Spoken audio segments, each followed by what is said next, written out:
I got cystic fibrosis.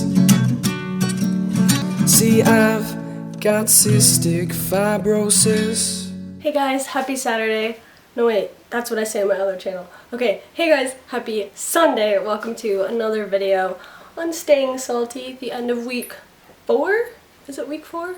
I think it's week 4. My name is Hannah, if you don't remember, and the disclaimer that I do at the beginning of all my videos is if you hear my dog, I have a dog. He is a dog. He makes noise sometimes.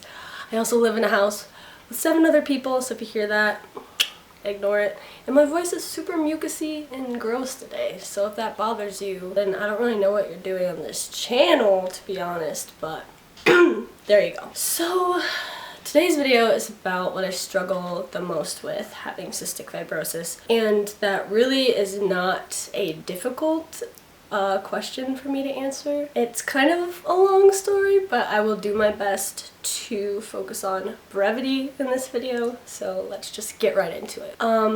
Yes. If you ask a lot of CFers what the worst part about having cystic fibrosis is, a lot of them will tell you that it's losing friends. You know, you have a lot of friends with cystic fibrosis, and when they lose their battle to the disease and pass away, it's like horribly depressing. Like, it's the worst thing ever. That said, I've never had a ton of like really close friends with cystic fibrosis.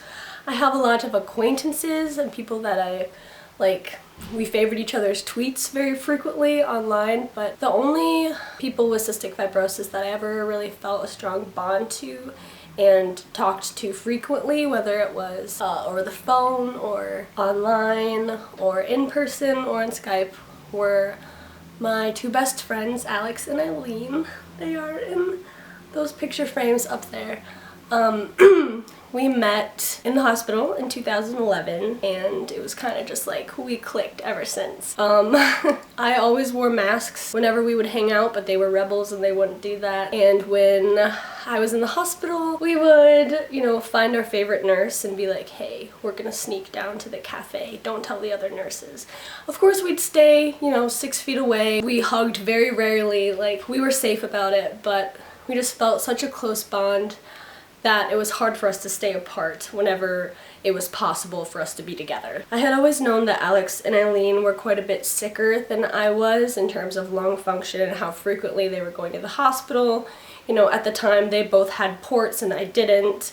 They were both going to the hospital every few months and I wasn't. But we still were able to bond over our disease, and it didn't, to be honest, it didn't feel like there was a huge gap between their quality of life and their mortality and my own. So we met in April of 2011, and 2 years later, in April of 2013, Alex got really sick after a sinus surgery. It's really hard to talk about.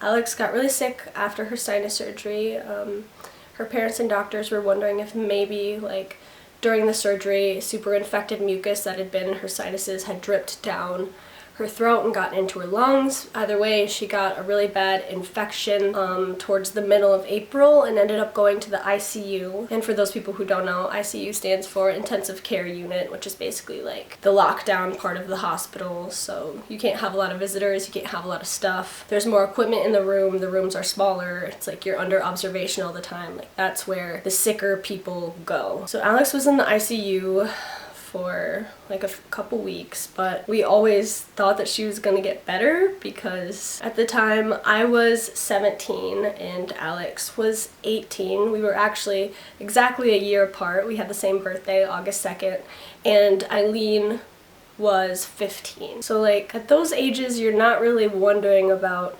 whether or not you're gonna die soon. It's just like not on your radar. So she continued to get sicker, but then she'd have like a good day and we would think that she was coming back up, and that cycle just continued and continued. And on April 26th, a date that I will literally never forget ever, I was scrolling on my phone through Facebook, just being a teen, doing what teens do, checking social media, and I came across a Facebook status from her real life best friend, Kayla, and the Facebook status started off with something along the lines of, "You never expect to lose your best friend, but," and then my phone stopped loading the rest of the status. But I knew what it meant, and I collapsed and had my boyfriend at the time was with me. I had him check the Facebook status, and sure enough, Alex had passed away at 18 years old, very suddenly, because of cystic fibrosis. She wasn't on the lung transplant list, like, it just happened. Less than 2 months later, on June 11th, just a few days after Eileen had turned 16, she passed away. She was in the ICU as well. She spent a few days there. Her lung function just continued to decrease. They were hoping that as soon as she got a little better, they'd be able to transport her from one hospital to the University of Michigan hospital, which is a lot bigger, where she could be evaluated for transplant. But she never got to that point, and I was actually lucky enough to have been given like an hour of heads up from Eileen's sister. She texted me and said basically like, you need to get down here. So my dad rushed me to the hospital. He had to go to work, so he dropped me off. I went up there. I went into the room that Eileen was in. It was surrounded by so many people that should not have been able to fit in that room, but somehow were able to. And then I backed against the wall, and 10 minutes later, she passed away. And I watched it. I witnessed it. It was the most horrible thing I've ever seen in my life. And I hope that none of you guys ever have to watch anything like that. She was 16 years old, but I feel extremely fortunate to have been able to witness that. So, yeah, so the hardest part about cystic fibrosis for a lot of people with the disease is losing their friends to the battle, and I completely understand that, believe me. I just never had very many. It was just Alex and Eileen. So I lost them and almost immediately became aware of my own mortality more than any other 17-year-old should have to. Ever since then, every choice in my life, and this is the part that I'm saying is the most difficult, ever since then, every time I feel passionate about doing something difficult, I have a dream that I want to chase and achieve, I have to fight off the whys. I have to stop myself from talking myself out of achieving long-term goals because of the chance that I could die really soon. Even coming to college is difficult when your life expectancy is anywhere between 25 and 40. Like, that's the median life expectancy, because, you know, my parents, I can't work with my health. My parents don't have unlimited money and they work really hard. My dad has multiple jobs, but they pay for me to be here. And having the two people you love most in the entire world work so hard to send you to school to get a degree that you might never get to use, or a degree that you might not even live long enough to actually earn, is really hard. So it's hard to stay here sometimes, because my brain tries to trick me into believing that this is not important and that this is not worth it and that I have no chance of an actual traditional lifespan, which of course is bullcrap, because my CF has not reached the stage where I need to be thinking about my own mortality. I work out whenever I can. I'm very diligent with my treatments, and I am blessed to have this body and these lungs that I do, but the thoughts still creep in, and it's hard to feel like you're wasting people's time. It's hard to feel like you're wasting your parents' money. It's really hard to fall in love with someone and care about them so deeply, and know that someday you are going to die before they are, and they'll have to go on with their life without you. It's hard to do that to a person. It's just hard.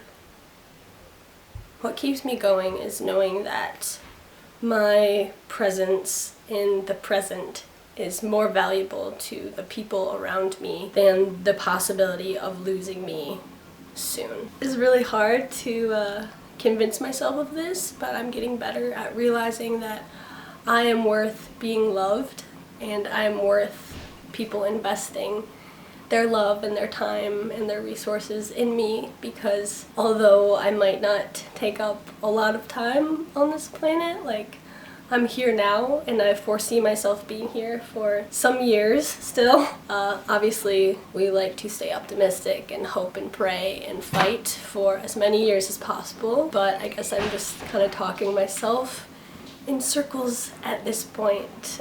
That's the hardest part about CF, is doing difficult and important things that you are scared you might not finish, accomplish, or ever be able to use. But I'm here, and miracles happen every day, and I really am not just talking out of my butt when I say that I foresee a cure, and I foresee a cure coming soon. So we have to keep fighting today, and we have to act as if we're gonna live forever, because hopefully we will. Thank you guys for listening to my ramblings. I hope that you feel a little more connected to me now that I've divulged my soul to you. We have another week of Staying Salty starting tomorrow, and it's a little more uplifting. It's what motivates us most with this disease. Miranda's gonna start us off, and I hope that you are still enjoying this channel, because we are still enjoying all of you guys and your comments and your love and your presence